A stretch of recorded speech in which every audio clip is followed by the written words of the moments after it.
इंद्रमा housing scheme के तहत 28.50 करोड़ रुपए के ज़ेर इल्तिवा बिल क्लियर।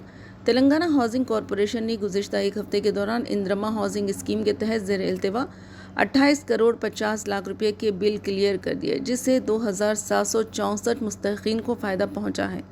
कॉरपोरेशन के मैनेजिंग डायरेक्टर वीपी गौतम ने इस पेशरफ्त की तस्दीक करते हुए बताया कि ये अदायगियाँ रियासती हुकूमत के 99 रोज़ा प्रोग्राम प्रजा पालना प्रगति प्रणालिका के तहत की गई है। इन्होंने कहा कि इंद्रमा हाउसिंग तेलंगाना हुकूमत की एक अहम रिहायशी स्कीम है, जिसे 2024 में वज़ीर आला रेवंत रेड्डी की क़यादत में शुरू किया गया था। इस स्कीम का मकसद रियासत भर में तकरीबन 4,50,000 मुस्तकिल मकानात तामीर करना है, ताकि गरीब और मुस्तहिक़ ख़ानदानों को बेहतर रिहाइश फराहम की जा सके।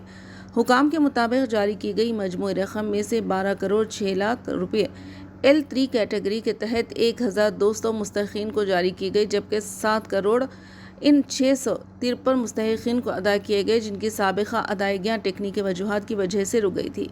इसके अलावा तफसीली जाँच के बाद मज़ीद 9 करोड़ 40 लाख रुपये 911 इजाफी मुस्तहिक़ीन के लिए जारी करने के इक़दामात भी किए जा रहे हैं। तेलंगाना हाउसिंग कॉरपोरेशन ने मुस्तहिक़ीन को मशवरा दिया कि वो अपनी आधार तफसीलात को बैंक अकाउंट से मुंसलिक करें और ज़ाती मालूमात दुरुस्त तरीके से अपडेट रखें, ताकि मुस्तक़बिल में अदायगियों में किसी किस्म की ताख़ीर से बचा जा सके।